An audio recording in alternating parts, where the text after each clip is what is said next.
So welcome back. ইন্টারনেটে কিছুদিন ধরে কয়েকটা জিনিস বারবার লক্ষ্য করতেছি যে সবাই একটা ক্যারেক্টার নিয়ে ভিডিও তৈরি করতেছে, সবাই বলতেছে এটা নাকি নতুন গোজো সাতোরু। সো তখন আমি ভাবলাম আচ্ছা অ্যানিমেটা ট্রাই করে দেখি। তো এখন সব থেকে বেশি ট্রেনিং এ চলতেছে এই অ্যানিমেটার নাম হলো উইচ হ্যাট এলটি লায়ন। সাদা চুল, ওভার পাওয়ার এবং সে স্টুডেন্ট পড়ায়, যা সেম টু সেম গোজো সাতোরুর সাথে অনেকাংশে মিলে যায়। কিন্তু না ভাই, লুকটা গোজো না, কারণ এই লুকটা আসলেই ভালো মানুষ, গোজোর মতো চিমকান্ডি না।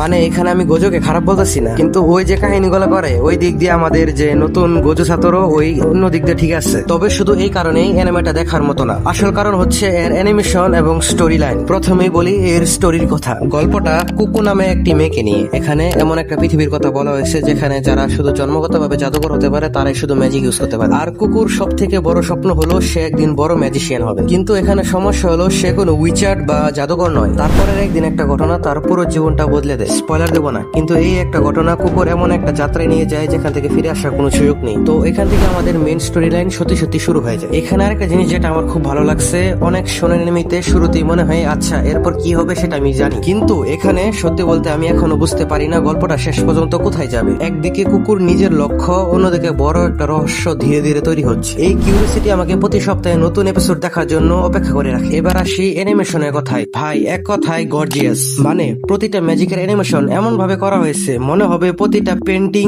জীবন্ত হয়ে গেছে। মানে ট্রিপিক্যাল অ্যানিমের মতো এখানে কেউ চিৎকার করে ম্যাজিকের নাম বলে না, আবার কেউ 5 মিনিট ধরে পাওয়ার আপও করে না। শুধু কয়েকটা ম্যাজিক সার্কেল আঁকা আর মুহূর্তের মধ্যে অসাধারণ সব ম্যাজিক শুরু হয়ে যায়। দেখতে এতটাই সুন্দর লাগে যে কয়েক সেকেন্ড ধরে শুধু স্ক্রিনের দিকে তাকিয়ে থাকবে। আর মেইন ক্যারেক্টার কুকু, এই মেয়েটা আমার ভালোই লেগেছে। সে শুধু ভাগ্যের জোরে যেতে না, সে চিন্তা করে, শেখে, ভুল করে, আবার উঠে দাঁড়ায়। এই কারণে তাকে খুব বাস্তব একটা ক্যারেক্টার মনে হয়েছে। তবে একটা কথা বলে রাখি, যদি প্রথম এপিসোডে আশা করে থাকেন যে জুজুৎসু কাইসেন, ডিমন স্লেয়ারের মতো অ্যানিমেশন পাবেন, তাহলে একটু হতাশ হতে পারেন, কারণ এই অ্যানিমেটা ধীরে ধীরে নিজের পৃথিবী তৈরি করে। কিন্তু সেই ধৈর্যের পুরস্কার দারুণ। আমার সাজেশন 3টা এপিসোড ট্রাই করেন, তারপরও যদি ভালো না লাগে তাহলে ড্রপ করে দিতে পারেন। কিন্তু আমার বিশ্বাস 3য় এপিসোড শেষ হতে হতে আপনি বুঝে যাবেন যে অ্যানিমের মধ্যে আলাদা কিছু একটা ম্যাজিক আছে। আমার মতে উইচ হ্যাট এলটিলিয়ার এই সিজনের সব থেকে সুন্দর অ্যানিমেশনের মধ্যে এবং অ্যানিমের মধ্যে একটি। মানে স্টোরি ভালো, ওয়ার্ল্ড বিল্ডিংও ভালো, ক্যারেক্টারও ভালো, আর ভিজুয়ালস তো অসাধারণ বলেই চলে। তাই এখনো যদি এই অ্যানিমেটা ট্রাই করে না থাকেন, একটা সুযোগ দিয়ে দেখেন, আশা করি ভালো লাগতে পারে। ইন দি এন্ড ভিডিওটা ভালো লাগলে একটা লাইক করবেন